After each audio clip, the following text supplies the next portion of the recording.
You went to Nagoya. Jody Santa Maria was here. Kaibigang Jody ay nagkwento nga na nagpunta kayo ng Nagoya. And you had an immersion. Parang nagtrabaho yata kayo doon sa isang umise? Umise. Yes. Umise. Yes po. Is that how you call it? Umise. The bar. Na walang kamuang-muang ang mga Hapon, ang mga tao doon na kayo'y mga artista. Artista, hindi What na. happened? What happened? Yun nga po, hindi kami nag-start ng parang nagpakilala kami as artista. As in, nag-start kami doon. Pinangunahan siya ni Ate Jody, di ba? Yes, yes. Pinangunahan siya ni Ate Jody, and then nung second day, trinay na namin, ano gagawin na ba natin? Nag-usap, ano gagawin na ba natin? Yung bar na yun talaga yung kakilala natin yung owner. Pero yung mga customer nila, hindi nila alam na Artista. Mga Artista artista, kami. gumagawa kayo ng Oo, pelikula. akala nila mga bago kaming pasok. Bagong salta. Oo, mga bagong salta. Kanina may sinabi ko na parang nung nag-umpisa tayo sumayaw, ano yun? Anong sayaw ang pinag-uusapan natin Yung dito? opening scene po kasi namin Is a dito sa dance? movie, nag-dance kami. Okay. Kaming tatlo ni Ate Jody. Kayo, Yes. Sanya, ikaw, at saka Kasi si Loisa.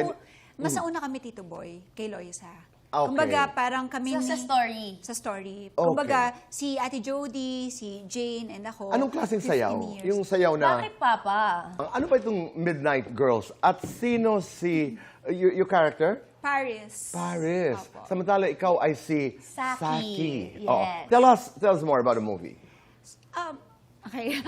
yung Midnight Girls, Tito Boy, it's about sisterhood kung saan lahat kaming apat na babae, nakipagsapalaran kami papunta sa Nagoya.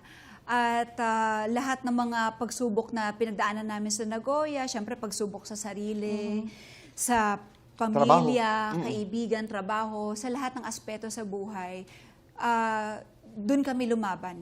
Tito Tsaka Boy. apat siyang perspective na pare-pareho naman sila ng trabaho pero iba-iba sila ng kung anong effect nun sa buhay nila, sa sarili nila. And nakakatuwa makita kasi yung stories din po namin inspired by yung mga nakilala namin doon. Stories nila to. Ano naman ang magiging epekto nitong pelikula sa aming manonood? If I see the movie today, palagay nyo ano ang takeaway ko? Anong malalaman namin tungkol sa ating mga kababayan na nagtatrabaho sa mga umise, mga OFW sa Japan?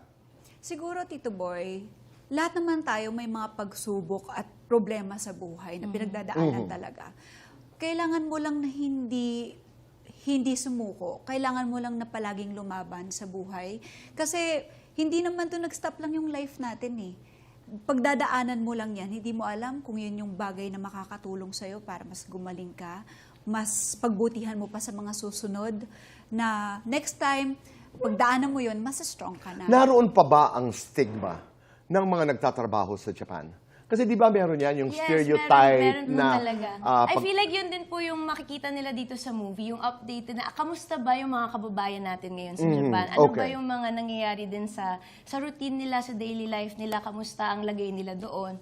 And also, for the movie naman, I feel like importante rin yung inner circle. Kung sino yung mga kasama natin, kung sino yung mga, yung nabibuild natin. Support system natin. Yes, kasi lahat naman nga tayo may mga pinagdadaanan, hindi natin alam yung pinagdadaanan ng isang tao. So mahalaga na malawak din yung understanding natin sa isa't isa. You know, that's very important. Kasi sa abroad, dalawa lang yun eh. Either kayo, you build a sisterhood na para bagang may support system. Pero minsan naman, ang kaaway mo ay kapwa. Yes. Yes. Di ba? I mean, do we see that? Sadly. Do we see that in the movie? Meron din. Ayun, diba? Part lang doon. Kaya kailangan yung dynamics yan, makita din natin para pag napapanood mo kasi maiiwasan mo.